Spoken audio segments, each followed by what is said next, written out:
Então, neste momento, já conectados com a espiritualidade, nós vamos então iniciando a nossa preleção de hoje. Nós vamos continuar conversando sobre o capítulo 11, Amar o próximo como a si mesmo. Este capítulo inicia-se com a chamada, no texto, o maior mandamento, que traz, como nós vimos na preleção passada, e falava sobre a lei do amor, uma das leis divinas, né? Neste capítulo de hoje, nós estamos, dando continuidade e aprendendo a maior lição que Jesus veio nos ensinar, sobre o amor. Se nós pegarmos o Evangelho, todos os capítulos, cada trecho, Jesus vem com uma situação, nos ensinando e nos falando sobre o amor.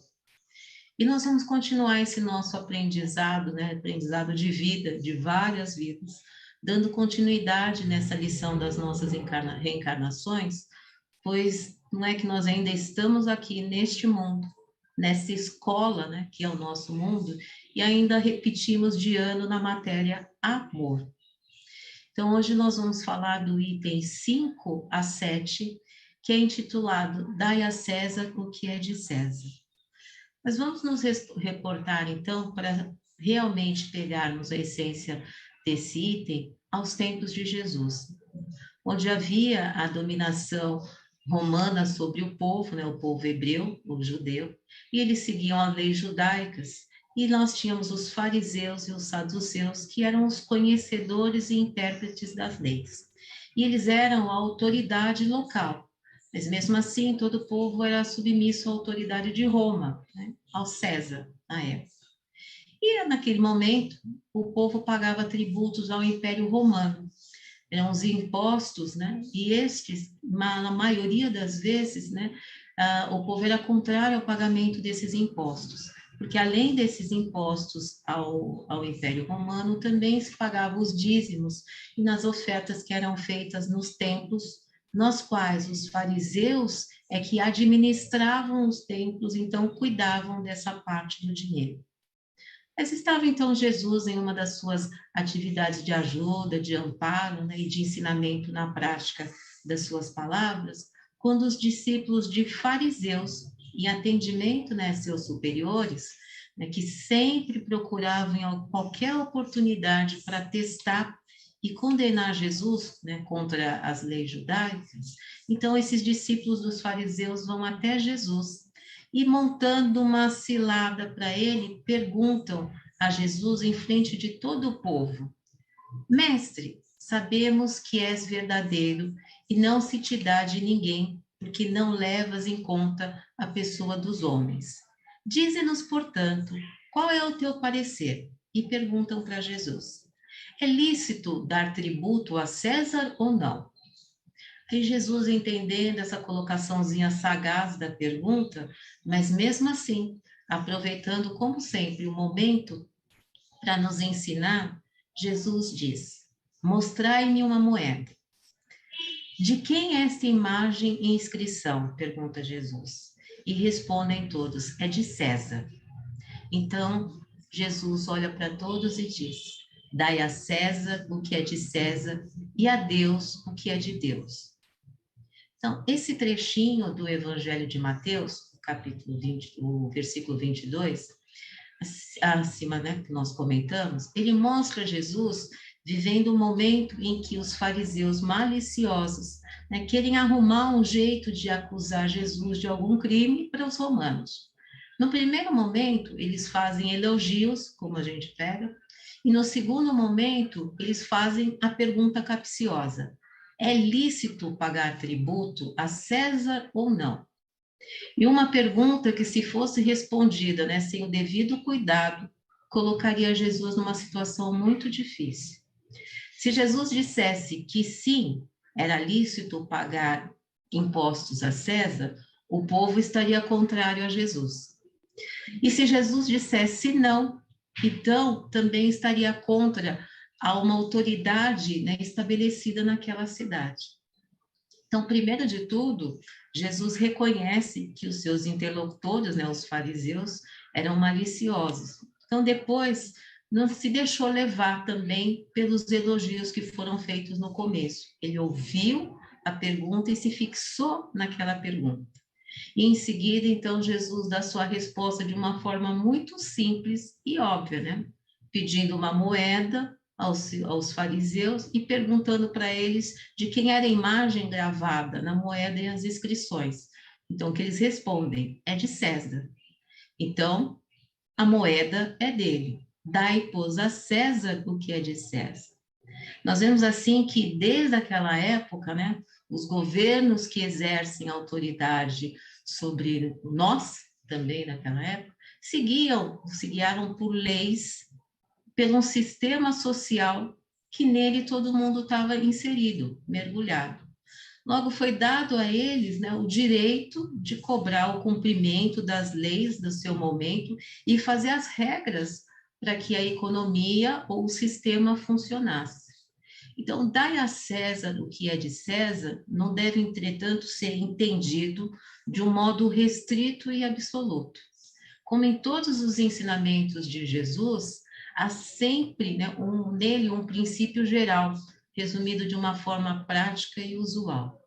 Jesus aproveita para dar resposta num sentido mais amplo, né, de sabermos que nós temos que cumprir com os nossos deveres, as nossas obrigações para com o mundo, esse nosso plano em que nós vivemos, e que nós temos um compromisso para com os nossos semelhantes, e esses semelhantes são e eram a nossa família, a sociedade, não perdendo o caminho da verdade.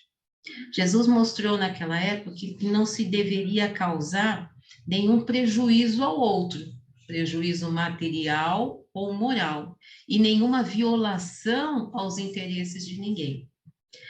E tanto que na sequência Jesus fala, né? Quando ele fala dai a César o que é de César, ele complementa, e dai a Deus o que é de Deus. Há um outro governo no nosso mundo que é o de Deus, né? E que é a ele que é devido a mesma observação e a mesma obediência. A mesma observação e obediência que nós damos a leis e cumprimentos de deveres do mundo material, nós também temos a Deus. E nós esquecemos disso muitas vezes. A regra de Deus é de governar sem força, sem violência, mas de governar pelo Espírito, que é através do amor. E Jesus fala do respeito e dos direitos de cada um, como cada um deseja que se respeitem os seus. Então, ele estende, na verdade, né, os deveres contraídos para com a família, para com a sociedade, para com autoridades, tanto quanto para os indivíduos em geral. Direitos e deveres que nós devemos aplicar a todo mundo, né? E fazemos com isso, quando nós começamos, então, a nossa caminhada por essa estrada da evolução moral e espiritual de cada um de nós, né, nós realmente observamos esse crescimento espiritual. Não dá para servir a uns em determinada situação e servir a outros em outra ação, e esquecermos, na verdade, que durante o nosso dia a dia, o nosso cotidiano, nós temos que atender às condições de vivermos numa sociedade com as suas leis que lhe são cabíveis, então, dar a César o que é de César, mas assim como aplicar nas ações nossas nessa sociedade o cumprimento das leis divinas, né? O respeito, o amor e a caridade. Então, quando nós estamos hoje em sociedade, né, cumprindo com os nossos direitos e deveres perante as leis, nós estamos atendendo a César, mas nós não podemos esquecer de olhar para o outro com o respeito, o amor e a caridade, servindo ao primeiro mandamento da lei divina, amar a Deus sobre todas as coisas e ao próximo como a si mesmo. Então, não se pode chegar a Deus se não cumprir as obrigações para com o nosso próximo. Dai a César o que é de César é usar do material o que lhe cabe para viver na matéria. Dar a Deus o que é de Deus é dar a Deus a única coisa que nos foi pedida, amá-lo, né, sobre todas as coisas e ao próximo como a nós mesmos. Não há como amar a Deus se nós não amamos o próximo. se nós não respeitamos o próximo, se nós não promovemos ações que ajudem o próximo, sobre as quais as condições nós tivermos à nossa frente. Nós podemos ajudar esse nosso próximo a promover essa elevação do próximo com uma palavra de ajuda, com um apoio, com um conselho, ouvindo o próximo, atuando de forma direta, financeira, se possível, mas promovendo o trabalho desse nosso próximo, né? Respeitando o outro, porque nós também queremos respeito, né? A partir do momento que eu respeito o outro, eu começo a aprender a amar o outro, né? Nós não amamos a quem nós não respeitamos. Vamos ver até as pessoas que estão ao nosso redor, os nossos familiares, os nossos amigos, nós os respeitamos e assim nós ouvimos os seus conselhos. Nós os respeitamos e assim os procuramos quando nós necessitamos de ajuda. Nós os respeitamos e assim nós os amamos. Quando nós atuamos em ações efetivas e produtivas, nós demonstramos este amor verdadeiro ao outro e principalmente quando nós olhamos para o coletivo e não para o individual, superando então o nosso egoísmo, que ainda é tão latente entre nós. Então, com isso, nós podemos também lembrar, né, que o mundo é de Deus, não é nosso, né? E o mundo não é dos Césares, o mundo é de Deus. Então, nós não podemos e não devemos ser os parasitas ou estacionarmos nessa nossa existência só nessa organização social em que nós vivemos e sem nenhuma ação, né, sem nenhuma vontade de progredir espiritualmente, moralmente. É preciso que nós escutemos a voz de Deus, e a voz de Deus está na consciência de cada um de nós. Nós sabemos quando nós fazemos alguma coisa errada, porque pesa na nossa consciência. Então, todas as leis de vida nós trazemos conosco, aqui dentro, e nós sentimos quando nós descumprimos alguma delas.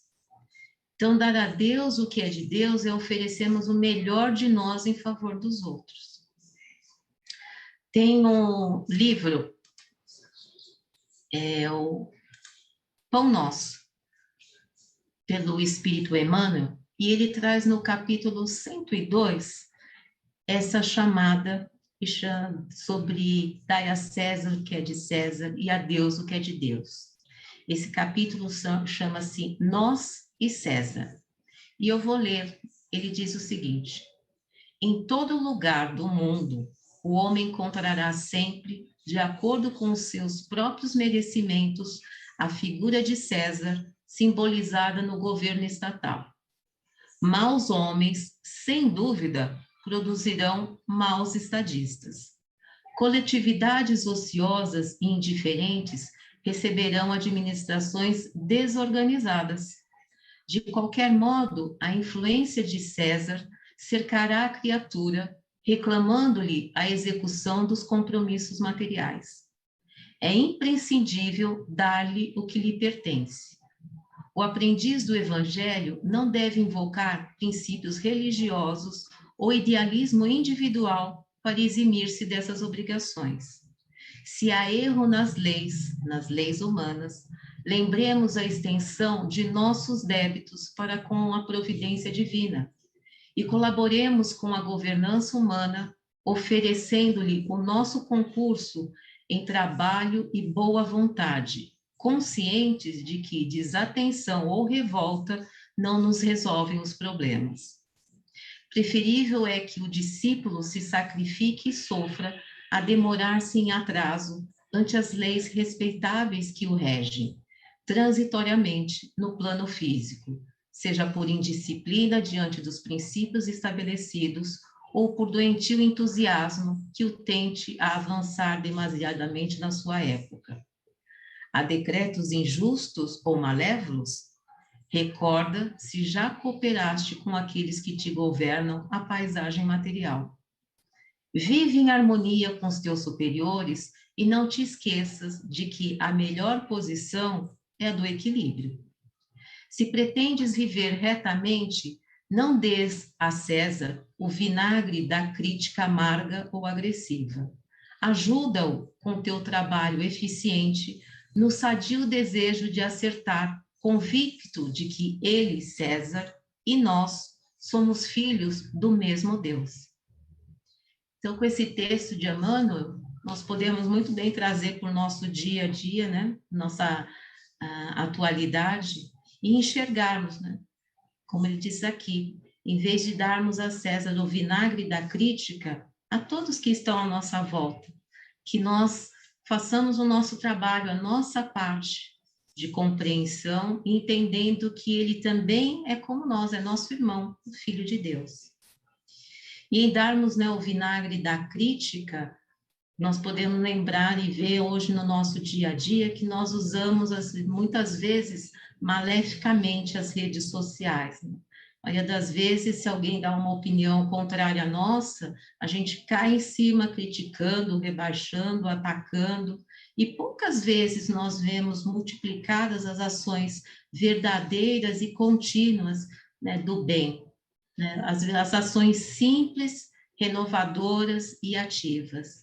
Nós vemos a série de respostas e ataques, mas vemos pouco as ações de cada um, até mesmo nossa, ajudando, promovendo, elevando alguém no nosso dia a dia. E esse item, dai a César o que é de César e a Deus o que é de Deus, reflete bem a nossa ignorância ainda, a nossa infantilidade espiritual quanto ao uso dos bens materiais.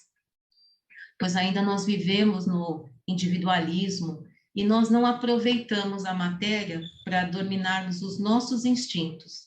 Nós não prestamos atenção que nós estamos aqui para nos elevarmos, melhorarmos esses nossos instintos primários, ainda que estão tão arraigados dentro de nós. Nós estamos no mundo material com a oportunidade de aqui, né, reencarnados, ajudarmos e sermos ajudados nessa nossa evolução. Nós aprendemos a usar nossa inteligência para promover a evolução tecnológica e temos que aproveitar essa mesma inteligência para promover a nossa evolução moral em conjunto. Não adianta a gente sonhar em viajar pelo universo se nós temos os pesadelos com a nossa realidade. Pesadelos de tanta gente passando fome, tanta gente sem casa, agora muita gente sem água, né? Então, basta nós usarmos a inteligência para promovermos essas ações coletivas. É pensar, respeitar, amar o próximo, mas dando-lhe condições para erguer-se também. Não é preciso, como dizem, tem uma frase de Gandhi, né? Não é preciso apagar a luz do próximo para que a nossa brilhe. Então, nós podemos usar essa nossa inteligência para promover o bem do nosso próximo. Então, esse nosso encontro de hoje fica para nós pensarmos durante essa semana como nós podemos contribuir com este mundo material, utilizando a premissa, né, de torná-lo no mundo que reflete realmente a casa do nosso Pai, a casa de Deus, um mundo melhor. Nós estamos nessa transição de mundo de provas e expiações para o mundo de regeneração, mas essa mudança se faz com a mudança de cada um de nós. O mundo não vai mudar sozinho.